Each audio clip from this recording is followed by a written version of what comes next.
as you can imagine, she flew. She flew alone.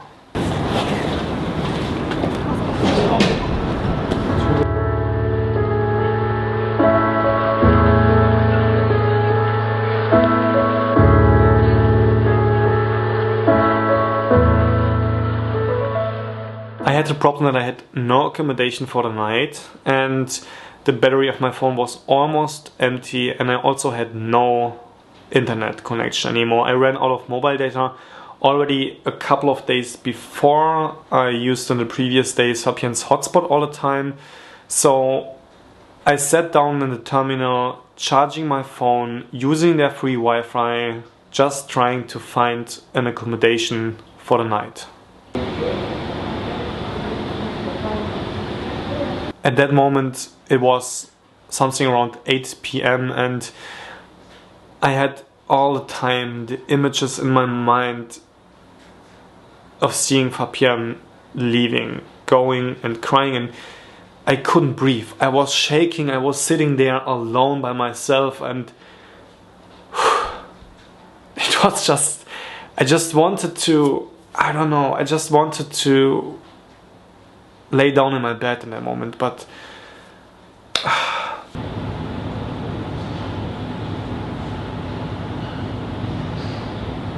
and at the same time I was trying to find a hotel for the night.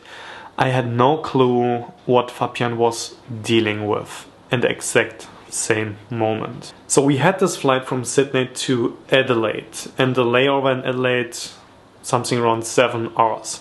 We planned to spend the night in the airport and to save the money for an extra accommodation, because as we land around 11 p.m. and our connecting flight departs in the next morning around 7, we would have to check in at 5. It wouldn't make any sense. We would have a bed for 4, maybe 5 hours, and we said, like, let's spend the night at the airport. But as she was flying alone and without me, she considered to book an accommodation.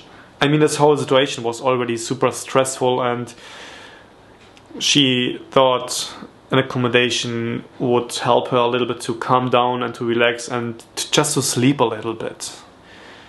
So she booked the flight while sitting in the airplane, right a couple of minutes before they were taking off, and 5 minutes later, after she received the booking confirmation, she called the hotel, and the guy told her that she can check in until 11 p.m, which would have worked out if they wouldn't have had a delay for 1 hour.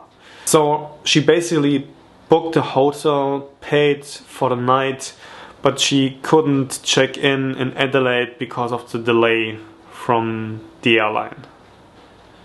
And meanwhile, at the airport in Sydney... Okay, it is now 8:49 p.m. I'm leaving the airport. I just made a booking for another night here in Sydney at a hostel, and I also got already, via booking within the app, an automated message, which says that check-in is, because of COVID-19, only possible until 5 p.m. So I'm now headed to the CBD of Sydney, hope that there is someone who can check me in, because I mean, that was almost the only option on booking for tonight. All the other hotels were fully booked. Yeah, that's my last chance.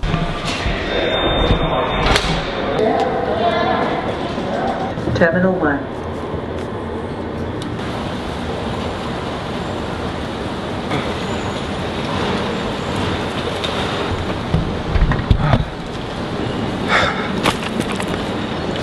Honestly, who thought that today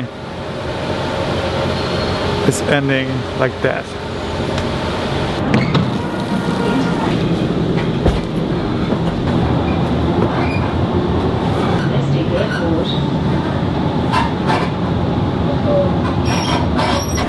So I arrived at Central Station, and you know what I just realized? I mean, because I am so turned up inside. I totally forgot that I don't know where the hostel is. And yes, I don't have a SIM card. I don't have any mobile data anymore. And I don't know where to go.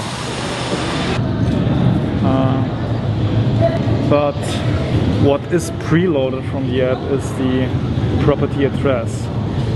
It is 212 Elizabeth Street, Surrey Hills.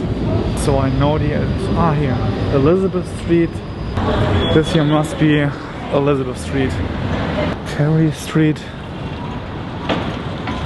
Mary Street. I really have no idea where to go. Where's this hostel, man? I mean, I could ask someone, but it's like I really don't want to come close to anyone right now. And trying to avoid any contact with other people. What is this here? Which street is this? Is it connecting? It's not loading. No, I really wish I would have like a proper map, like back in the days. Like my father used one. A map which I can unfold and see where I need to go. Oh my god. I can't believe it. That must be it. Yeah. Yeah. Big hostel. 212.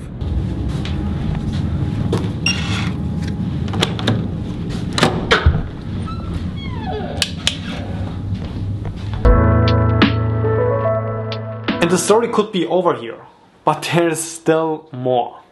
It was already the next morning, but I think that this really needs to be added because this belongs to the whole story. So it was the next morning, 5 AM at the airport in Adelaide when Fabienne woke up. She went through security, boarding has started, and she arrived at the gate, wanted to board the plane, but they didn't let her. For one reason. The country where we're traveling to requires you to have a connecting flight. A flight which shows that you are about to leave the country latest after 4 weeks. Which she didn't have. So you have to imagine that there's standing this little girl with all the stress from the previous evening, standing at the gate, trying to board this plane, and they tell her that she can't get onto the flight. So what she did, she grabbed her phone, searched for any flight at any time, at any day, at some point in June, and just booked this flight to be allowed onto the next flight. And you might think, okay, crazy story, but that's still not everything. So she arrived at her final destination in a country where she has never been before, complete alone, and just trying to figure out how she gets to the hotel. And she was like, let's take a taxi. It's easy, it's not cheap, but I mean, it gets you to the hotel as fast as possible. And so she had no cash. She went to the cash machine to withdraw some money, and when she arrived at the hotel and paid the driver, yes, guess what? She forgot her credit card in the cash machine. So there is this little girl in a country where she has never been before, complete alone, without any money.